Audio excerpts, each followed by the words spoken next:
Om Asato Ma Sadgamaya Tamaso Ma Jyotirgamaya Mrityorma Amrutangamaya Om Shanti Shanti Shanti Harihi Om. O Lord, please lead us from unreality to the reality, ignorance to the knowledge, and from death to immortality. Om, peace, peace, peace. Dear devotees, I think almost 6 weeks over we were discussing about the Ashtanga Yoga, that is Patanjali Yoga Sutra, based on Patanjali Yoga Sutra. In the last class, 6 weeks before, probably I mentioned about the dhyana. And just I had mentioned about what is meditation or dhyana and various types of meditation I also had explained. But I didn't go much details because already exclusively I have taken classes on meditation, which are available on YouTube. So I'm not going to the details. So now I'm going to the eighth limb of the yoga, Ashtanga Yoga, which is Samadhi today. Now, this word Samadhi is very attractive word and it is very famous word. And in the maybe it is a culture, in the Indian cultural context, people say, what is he doing? Oh, he's in Samadhi. So on the lighter note, it is he's in Samadhi means it is not that it is in meditation, he's experiencing the highest form of consciousness or whatever. No. Means he's sleeping. Just he's dozing off or he's sleeping. On the lighter side, they tell. But otherwise, the Samadhi is a state where you experience the reality. Now, how much ever we say, I am the Purusha, not the Prakriti, from the Sankhya and Yoga school of philosophy, and from Vedanta, I am the Brahman or Atman consciousness, not the body and mind. One just fever, cold, vomit, or I mean, any body ailments or disease enough for us to uh, fly away all our philosophy. When we are struggling, when our emotions are disturbed, when we are feeling some difficulties, those times all our knowledge gets flied away or get evaporated. That takes a back step and we start feeling weirdly, we start behaving weirdly. Why? Because the knowledge has not become the part and parcel of our life. The knowledge has not become the matter of experience or the fact of experience. Till then, these problems are there. Whatever we speak and whatever we do, there will be always a dissimilarity. There will be no coherence. But when we experience the reality, there will be coherence always. In our action, in our thinking, and in our behavior, there will be always coherence. Now, in Samadhi, aspirant, whoever attains the Samadhi, he experiences the reality. Now, what reality we are speaking of? We are speaking of ultimate reality. Now, in the Vedanta school, especially in the non-dualistic school of Vedanta, they speak of Nirvikalpa Samadhi. So, according to them, the Nirvikalpa Samadhi is the ultimate goal where all our spiritual practices it culminates. For an example, now you want to come to Air Vedanta Society for Sunday talk. Now, either you might have come from vehicle, or you might have come on bicycle, or you might have taken public transport, or you might have come from his own vehicle. Now, when you reach Air Vedanta Society, at that particular time, your goal gets culminated. But whereas in our day-to-day life, it is not so. I finished my graduation. I got a job. I thought that I'm okay, but still, no, it keeps on moving, it keeps on moving, it keeps on moving. Now, here we are speaking of where our sadhana, the spiritual practice, gets culminated. Means it gets why it gets culminated? Because it gets completed. So, according to the Advaita Vedantin, in Nirvikalpa Samadhi, the aspirant experiences that I am that Brahman. So all the duality ceases to exist and only the non-duality exists. Now, how to understand? For an example, before coming to Ireland 3 years before, I had Googled about Ireland and I've seen I saw different, maybe a write up and few photographs, or maybe some YouTube videos, TikTok videos on Ireland. But when I landed in the Ireland, when I started moving in the Ireland, I'm experiencing what it is the Ireland is. Till then, I had some intellectual knowledge, I had some bookish knowledge about the Ireland. But when I landed here, when I started moving in the Ireland, I have got direct experience. So similarly, I am the Brahman, I am the existence, consciousness, bliss, absolute. We are all aware of it. We have heard about it. We have heard from our teachers, we have heard from our Upanishads, we have heard from different scriptures. But in the Nirvikalpa Samadhi, all that knowledge becomes the matter of experience. We experience that, yes, I am not the body, I am not the mind, I am not the thoughts, our ego, I am the self, existence, consciousness, bliss, absolute, that is Atman or Brahman. So, where all our sadhana gets culminated, gets completed. So, no more ignorance and no more birth and death afterwards. Anyhow, so this is what the Nirvikalpa Samadhi according to the Vedanta school of philosophy. Now, in yoga school, there is Patanjali Yoga school, they also discuss about Samadhi. Interestingly, they discuss different types, and every step or every type of Samadhi, what to be done, how it can be achieved, and what are the experiences an aspirant may get, and what are the powers or what are the accomplishments he is achieved or he can achieve. All these things have been noted in Patanjali Yoga Sutra in a capsule form, in the Vyasa, Bhoja, Vijnana Bhikshu. All of them have written a lot of commentaries and glossaries and all. By this, we can understand how the philosophy or the yoga school was in practice in those days. It is not mere speculation. It is not mere hypothetical argument or thinking. It was the matter of experience, and they have experienced and they have noted down. So, scriptural manual, or the, what do you say, the spiritual practice handbook on spiritual practice, handbook on different realizations is what this Patanjali Yoga Sutras, along with the commentaries. Now, Patanjali Yoga also speaks of Samadhi. The Samadhi in the Ashtanga Yoga, if you see, that is the eighth limb. So you start from Yama and Niyama, and when after Dharana, Dhyana, meditation, then it is called Samadhi.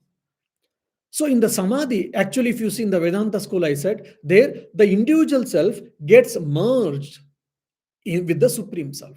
So there is a union, actually, unison or union. So the individual self is getting merged with the Supreme Self. Or like I'm meeting with my parent, I'm meeting with my long waited friend.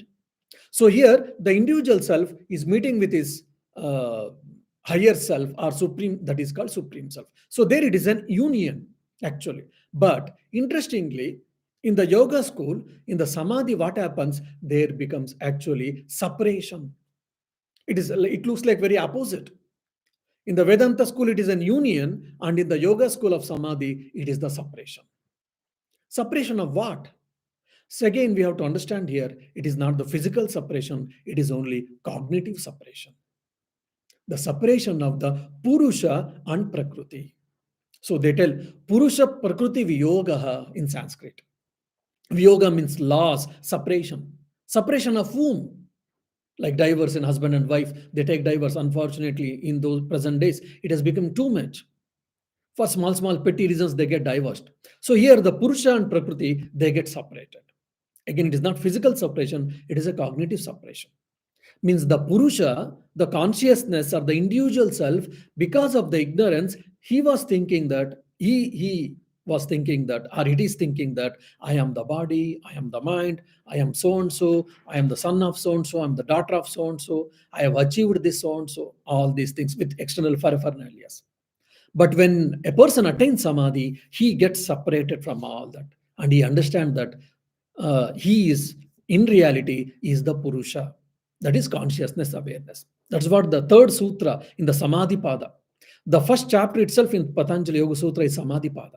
That is about the Samadhi. So there in the third sutra, it says, Tad drashtuhu swarupe avasthanam. Tada means then, when you, through the yoga, one who attains nirodha, self mastery, then drashtuhu, the seer, swarupe avasthanam, He abides, he establishes in itself he is telling. Why? Because the Purusha doesn't have any masculine gender or feminine gender. So that's why they're using neutral gender. Means he establishes in his real nature, in the pure consciousness, in the pure awareness. Now, this word pure is also very important. So, why the author is using the pure consciousness, pure awareness? Because when we say we are consciousness, we think consciousness of what? Consciousness of building, consciousness of the place, consciousness of the emotions, consciousness of time. So consciousness of something will be there always. So here, consciousness of something, no, the consciousness in itself. So the person who attains the samadhi, he gets established in himself, means he experiences his real nature, his true nature. Now, the samadhi is being classified into, based on the experience and based on the object of meditation, it has been divided into two types primarily. One is sampragnata samadhi and asampragnata samadhi. And sometimes some authors have got difference of opinions. Anyhow, sampragnata samadhi is also considered and also has been called savikalpa samadhi. Here, basically, with the support of an object of meditation, an aspirant achieves different steps in sampragnata samadhi. Prajna means it is a knowledge or awareness. Samyak prajna means it is in good awareness, right awareness. So, right awareness is an achieved through the process, through the concentration process, keeping an object of meditation, you can say. This is what sampragnata samadhi. And asampragnata samadhi, which is also called nirvikalpa samadhi, where the samadhi or the concentration is achieved without the support of any object of meditation. For example, I am trying to concentrate at my mind on flower. So flower is an object of meditation. So that comes under sampragnata. Now there is no object of meditation, but still he can concentrate and he's achieved the awareness. Now, without any object of meditation, how one can meditate? How one can get one can concentrate? This question may come for all of us. No doubt, when we go into details, you'll be able to understand. Now, sampragnata samadhi. Sampragnata samadhi is what? Where they are trying to meditate based on an object of meditation. Now, based on the nature of the object of meditation, sampragnata samadhi has been further classified into four more groups. Now, you have to follow me. Samadhi has been classified into two primary groups broadly. One is sampragnata, the asampragnata. And in sampragnata, based on the nature of object of meditation, sampragnata is further classified into four types. That is vitarka, vichara, ananda, sasmita. Vitarka, vichara, ananda, sasmita.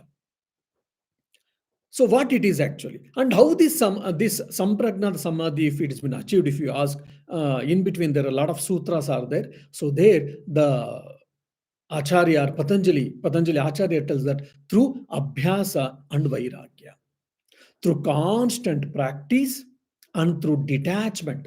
And detachment, again, they discuss para vairagya, they say, the highest renunciation, highest detachment there. With the highest detachment and continuous practice, one can attain this state. And for practice also, they give three terms and conditions. What is? One should be nairantarya. Oh, 1 or 2 days, 3 days, I practice yoga, I practice meditation, then I leave it. Then after some time I do, again I leave it. No, it cannot be. It should be nairantarya. It should be every day without any gap. Nairantarya. Then, okay, nairantarya every day is fine. But how long then? How long? Is it 1 month course? I'm going to yoga course for 10 days yoga course, or 10 days vipassana meditation we go and we experience vipassana meditation, we practice, we enjoy, and after coming back, slowly we will stop it, then again back to pavilion. So is it like that? Once in a while, we go to retreats, we go to meditation courses, we practice those days, and afterwards we leave it. No. So till then, till when we should practice this meditation? One is regularly, until the realization one has to practice. That should be very long, basically. That's it. Second quality with the practice, they say. The third is there should be quality in our practice. Every day I'm supposed to meditate for 1 hour. My teacher has said I am sitting for 1 hour, no doubt, but my mind is doing world tour, which is a common problem. Or I'm thinking of something else. I'm thinking about my work or family or the incidents happened in my life. Each day, some or other thing. So there is a quantity of meditation, 1 hour, no doubt, but there is a lack of quality of meditation. So lack of quality of meditation should not be there. Should be quality of meditation and there should be enthusiasm in this practice or in our endeavors. So these are the three conditions the Patanjali tells for the practice. And for detachment, also few things he has told. So by these two, one can attain this Sampragnata Samadhi. So in Sampragnata Samadhi, the first type is Vitarka. Again, I mean, to add more confusion, to feel some more web-like or complex, this Vitarka again has been further classified into two types, that is Savitarka and Nirvitarka. Now, what is Savitarka and what is Nirvitarka? We shall try to see. So, Savitarka is what? Deliberation, actually. Here, the mind is trying to concentrate, or the mind, or the rishis or the acharyas has given as an object of meditation any gross object. You may take a flower, or maybe a lamp, or maybe even a tip of a nose, or maybe a flower, or maybe a mountain, or maybe an ocean, or even different deities. Like you can think of a cross, even shape, or Om symbol, or different deities like Rama, Krishna, Shiva, any forms of gods and goddesses, any gross object you can take as an object of meditation, and you try to concentrate on the object of meditation. Now we are trying to concentrate our mind on the object of meditation, say for example like flower. For some time, for few moments we are able to concentrate. Afterwards our mind, travels here and there. Again you have to pull it back and retain. So when you're doing slowly, what happens? Initially, thousands of thoughts were crossing over my mind during meditation. If you systematically, consistently, with a what do you say, positive endeavor or with the enthusiasm, quality, if you maintain, then slowly, thousands of thoughts crossing over mind during my meditation gets reduced to maybe 1,000 or 2,000 or 3,000. Then you continue, then it comes to 1,000, then 800, 500, 400, 300, 200, 100, 50, 30, 20, and only one thought. What is that one thought? The one thought is only on flower. So for example, you are meditating on the rose flower and there's only one single thought, that is single thought, rose flower. So when we say single thought, that doesn't mean that there's the same thought actually. Many people mistake it. Here pratyaya is same, but vrittis are aneka. Means the object of meditation is only one, no doubt, but the vrittis will be many actually. Because of the same object for every vritti, every thought is same. That's why we feel that every there's only one vritti like actually. For example, I'm seeing a person. When I'm seeing a person and I'm getting an image and I'm seeing a person, but actually the eye is every moment it is taking a flash actually. So maybe 100 image or 200 images has been presented to my eyes about a person in few moments. But we think that there's only one thought or only one image because I'm seeing him or her similar way. But actually, so many images has been captured by our eye and it has been sent to brain. But we think that there's only one capture of the image from my eye. We think that, but it is not so. Because the object of meditation, here, the object of perception is only the same thing. That's why we are thinking it's only one capture. So similarly, in this dhyana also, there will be multiple vrittis. Multiple vrittis, one vritti comes, rises, and it goes into the bottom. Again, one more vritti arises, and again it gets settled. Arises and settles. Arises and settles. So every moment, new vrittis are coming. But because the object of meditation, dhyana vastu, we say, because it is the same, we think that there is only one vritti. Anyhow. In Savitarka, what happens? You are trying to meditate, fine, and slowly, with the time and again, with the concentration, your quality of concentration gets improved, and there is only one thought. Means there's a similar thought, we can say, not same thought, or similar thoughts. One rose thought, rose thought, rose thought, rose thought. So there are no other thoughts in your mind. There is only one thought called rose thought. But you are aware that you are meditating on the rose flower. there is a rose flower. You may not say repeatedly, but you are aware of the word called rose, either word or sound. You are aware of the word or sound, and you are aware of the rose flower, then object, and you are aware of the the process and the you are meditating process also. So you are all aware, we are all aware of these three things. Triputi we say in Vedanta and in yoga, but the only thing is your mind is fully concentrated on the flower, and only flower vrutti is there. There's no other vrutti. That is called savichara, samadhi or samapatti or sampatti, they say. Actually, that is the form of savitarka. So here one can take any form of an object. I told any gross object which is perceptible through for our five sense organs of knowledge or from our mind. So any gross object you can take as an object of meditation and you can meditate. Okay, fine enough, fair enough. Then when you continue the process, when you get established in savitarka samadhi, then what happens? There's only one object of one vritti only is there, or similar vrittis are there. Then you continue your practice. You get well established, and you are continuing your practice. Then what happens? Slowly the sound and the awareness that I am meditating, that also goes, and just there will be awareness of the flower alone, like a rose flower. Even just if you are conscious, you may not say, or people may not to say, but you are aware of that word or sound. So that awareness of word and sound also gets diminished, and you are meditating on the rose flower, that also gets diminished, and just there will be an awareness about the rose flower, which becomes more subtler. The dualities, the triputi I said, the experiencer, the experience, and the experienced, all these three gets diminished into one. Just it is a awareness of the rose flower. That is what called nirvitarka samadhi. So what is the difference between then savitarka samadhi and nirvitarka samadhi? In savitarka samadhi, concentration is achieved, but we are aware of the word or sound of an object and the object of meditation and the process or the meditator. But in the nirvitarka, all that ceases to exist, only the awareness of an object alone exists. This is what nirvitarka samadhi happens. Okay. Now, savichara samadhi.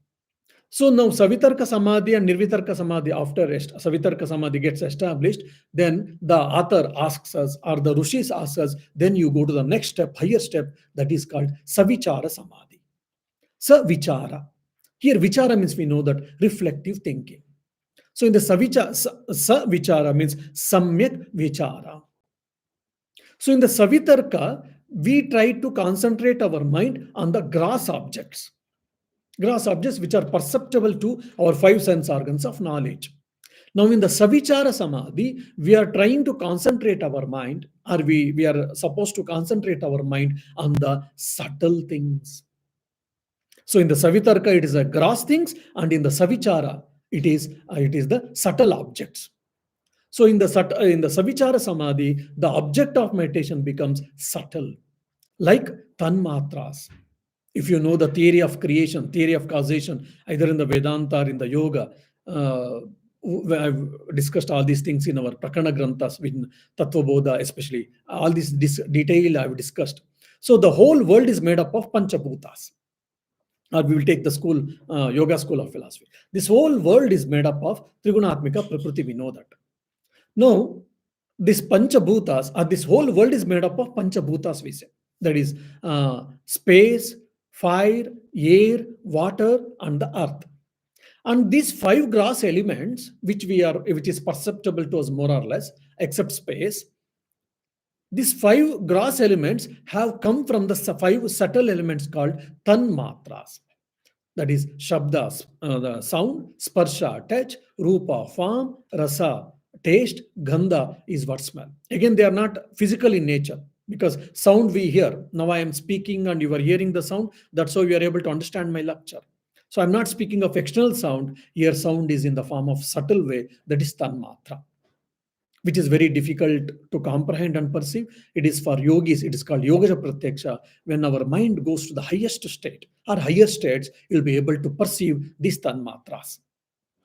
So in the Savichara Samadhi, because the aspirant's mind is well established and it has become quite sensible enough and sensitive enough, so he will be able to comprehend, he will be able to think and meditate or concentrate on these tanmatras. So either on the Shabda Tanmatra, on the sound, or any type of Tanmatra, he tries to meditate. And when he gets established, he will be established in the Savichara Samadhi. So what's the difference here? One is gross and the subtle. Now here, the interesting point is the meditation becomes higher, then the object of meditation is also becoming subtler. This probably I can give a crude example. At least when we were children, the maths were taught for us. Probably some of you also, like how to learn addition. They should tell, okay, you put three lines, 1, 2, 3, fine. You put one more in other place, next place, or little give a gap and draw 5 lines, 1, 2, 3, 4, 5, fine.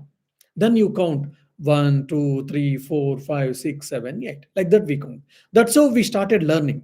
That was a basic preliminary. But afterwards, then we started using fingers. Then afterwards, by just mentally, we can calculate. Why? Because our understanding and the, what do you say, maths learning process has been reformed, has become better.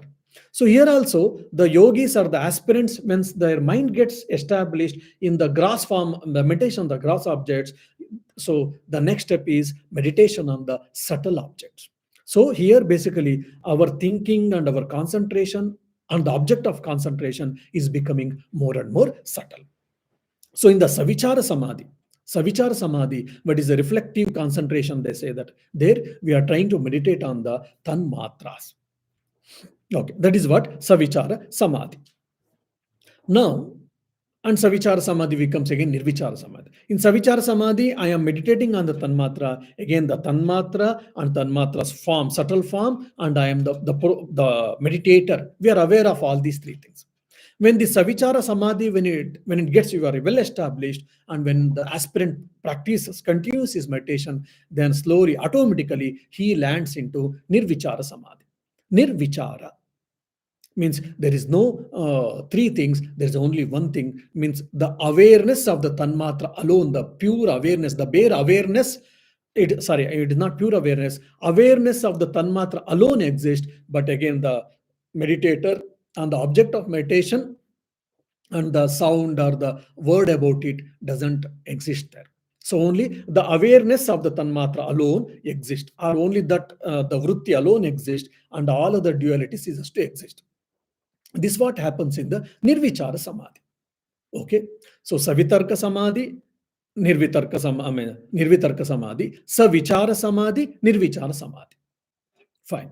Now, in the Sampragnata, if you remember, Samadhi, Sampragnata and Asampragnata. In Sampragnata, Vitarka, Vichara, Sananda, Asmita we were discussing. In the Savitarka, again, Vitarka, 2 types we discussed, and in the Vichara, we discussed 2 types. Now, Sananda Samadhi, interestingly, in the Sananda Samadhi, there are no more types. There's only one type, that is Sananda Samadhi. Sananda Samadhi can be roughly translated as an ecstasy.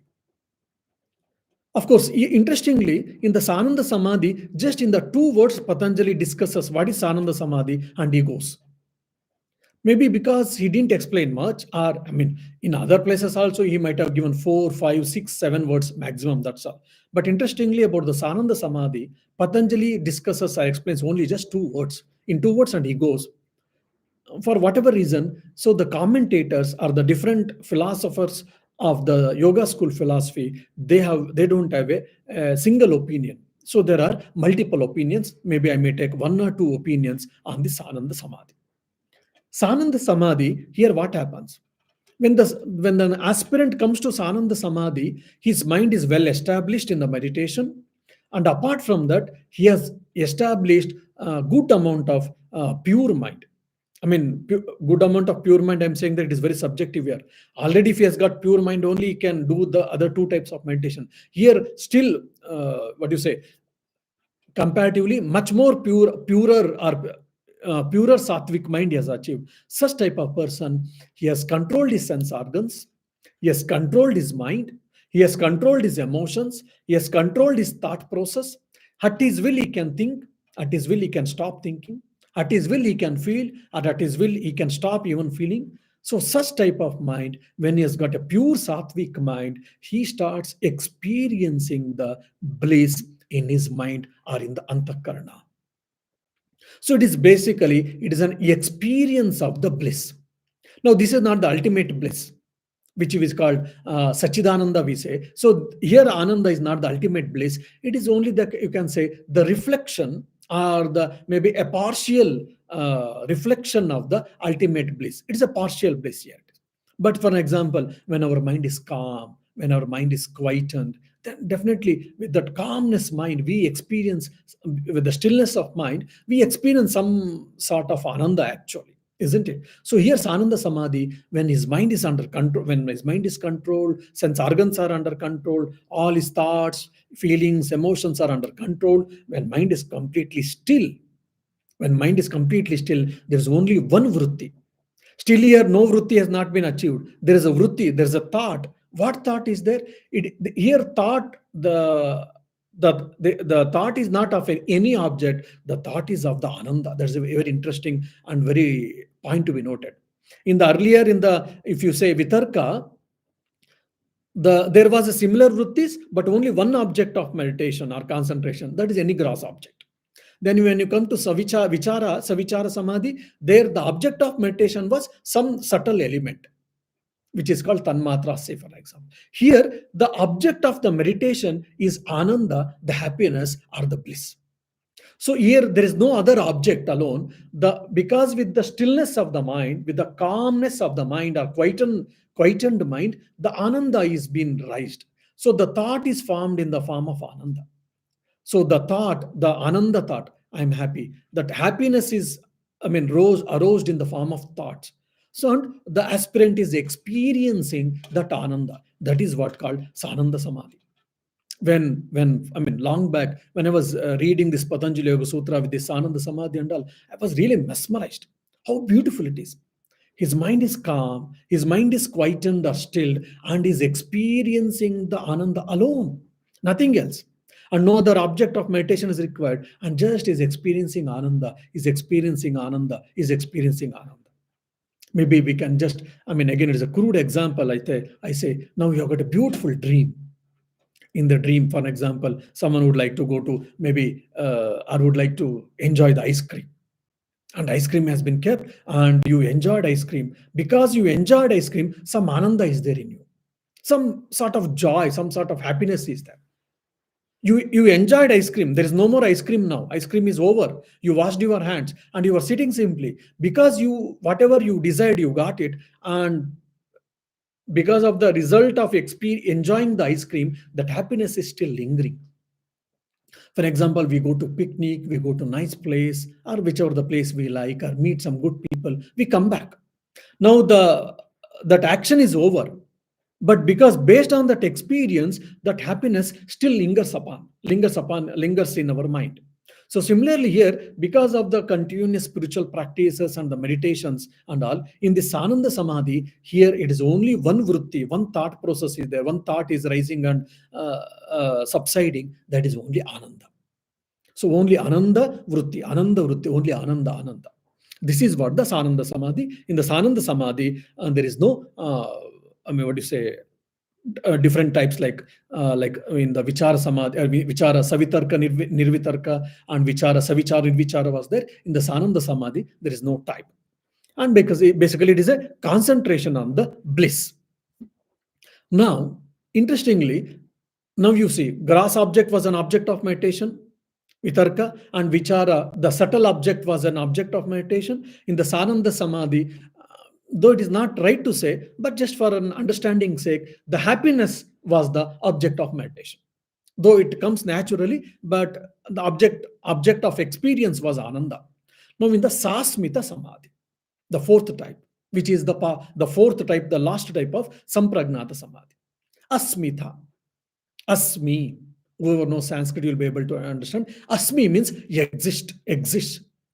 So Sasmita means Samyak Asmita. It is a right existence. Right existence means in a good form. So asmi means asti, exists. So here sasmita means I exist. So this I is what ego. Now is a very egoistic person, we say. So that ego and this ego is not here, not the same here. Here with ego, it is sasmita can be translated the concentration with ego. Concentration with ego means the concentration with ego here is the notion of I-ness. So here the meditator is feeling and is experiencing the I-ness.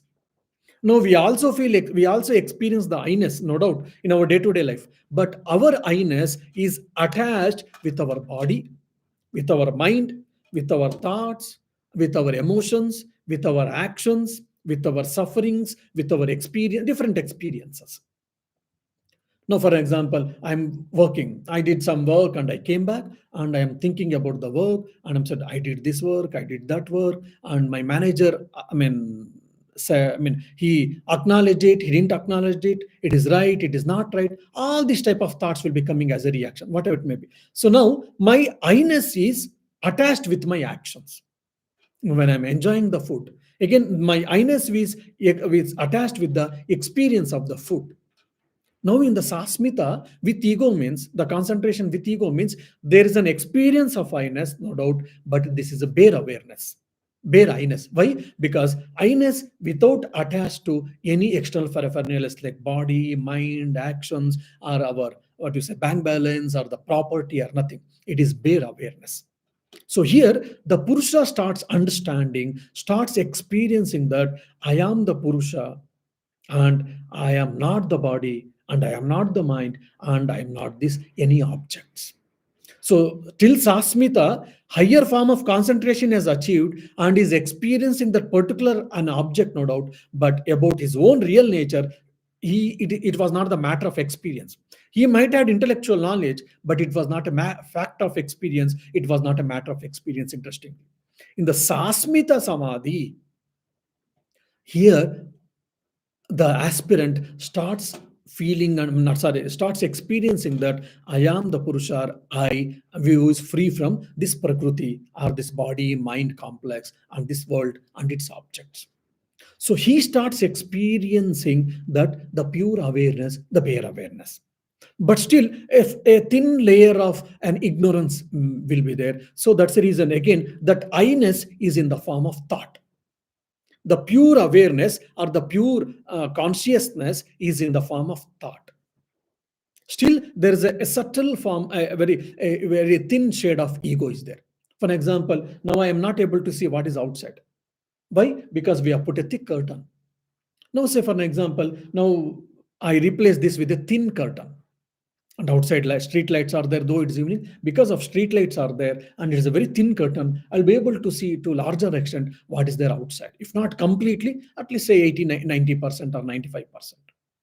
So similarly in the sasmita samadhi, what happens, there's a very thin layer of ignorance. A thin layer of ignorance exists, no doubt, but the awareness is in form of thought, or in the thought means actually in the vritti. And it is also called anya sattva purusha anyatha kat, means his form, his mind is become completely purified, and it is dominated completely or to the larger extent like 95 96 or 97% with the sattva, and only little tamas and little rajas is there, and a thin shade of ignorance is there, which is that I-ness or the experience of I-ness which is free from the body and mind attachment. This is what the sasmita samadhi. And now these four type of samadhis are the part of sampragnata samadhi. So after this, then now object was done, concentration achieved, subtle object was done, then ananda, the happiness was there. Now the I awareness, pure awareness. But still there is a thought. There is a single thought or similar thought which is of awareness. Now, but according to the Patanjali Yoga and Sankhya, you have not attained still complete realization. Why? Still there is a thought in you. Because if there is a thought, even how much ever it is a pure thought, your mind is active. So since your mind is active, since there are thoughts, so there is not complete freedom, complete realization. Though there is a single similar thoughts, with the same object with a almost purified mind, but still we have not achieved the complete realization. We have not achieved the full extent. Then afterwards, then what they say? Then after this Viveka Khyati comes, then when you continue this, at some point of time, you have to suppress even this thought. So where there will be no thought. When there is no thought, then what happens? Then there is no mind. There is no thought, there is no mind, then what happens? Obviously, the Purusha and Prakriti gets separated, gets, what do you say, split. Means split means it is not physical split or physical separation. Yoga, it is a physical separation, it is a cognitive separation. Means whatever the thin layer of ignorance was there, that also gets removed, that also gets shaken. Then the Purusha, Swarupe Avasthanam. He gets established in himself and he will be free from the Prakriti. He will get detached completely with the Prakriti. Such a person attains the Asampragnata Samadhi. So, what is Asampragnata Samadhi? What are the stages in Asampragnata Samadhi? I'll be discussing the next week, no doubt. So, these are the few steps in the Sampragnata Samadhi. Now, interestingly, you see, so we have to have our control of the mind, control of the sense organs, and we have to practice contentment, we have to practice disciplined life, and we have to practice meditation. All these things possible then when you come to Samadhi. In the Samadhi, the first step is trying to concentrate your mind on the subtle gross objects. That is achieved, then you go to subtle objects, then that is achieved, then you will start experiencing that with the calmness of the mind, you will be experiencing the ananda. When that is achieved, then still you will go further, progress happens, that is the awareness, just awareness. Even that will be suppressed, it has to be suppressed, nirodha, that has to be suppressed. Then you will get the asampragnata samadhi. That is what the ultimate realization according to the yoga school. Now, here one more interesting point is how different steps of spiritual practices, what are the steps, what to be done, how to be done, all these things has been discussed in the scriptures. Many times, the authors, especially the Western authors, they say that, oh, the Indian philosophy is mere speculative. It is very hypothetical. They discussed all the philosophies, grand philosophy, no doubt, but they have not discussed about how to attain them. Whereas in the West, the philosophy is may not developed in such a way, no doubt, but they have discussed about the manual or the thought process or how to do sadhana practices. All these things has been told. That's so some of them they make a comment and allegations on the Indian philosophy or Indian thought process. But when we read all these things, you'll be able to understand very clearly it is not so. All the spiritual practices has been discussed. Apart from theory, these practices were discussed and it has been well documented also. But either it is a lack of studies and lack of practice only, we can say that, but otherwise it is not. It is in the Tantra Shastra, it is in yoga, it is in Vedanta, and also in other schools of philosophies. Also, all these different types of spiritual practices, experiences, and what are the powers we can achieve, and what are the drawbacks or what are the plus and minus points in the particular types of sadhana. All these things, and with terms and conditions and the taking care, all these things are very well told or explained and discussed. Only we have to read and we have to put into practice. May the Lord bless all of us so that we shall be able to put these things into practice and we shall experience that awareness and we shall be happy always. Om Shanti Shanti Shanti. Hari Om Tat Sat. Shri Rama Krishnarpanamastu.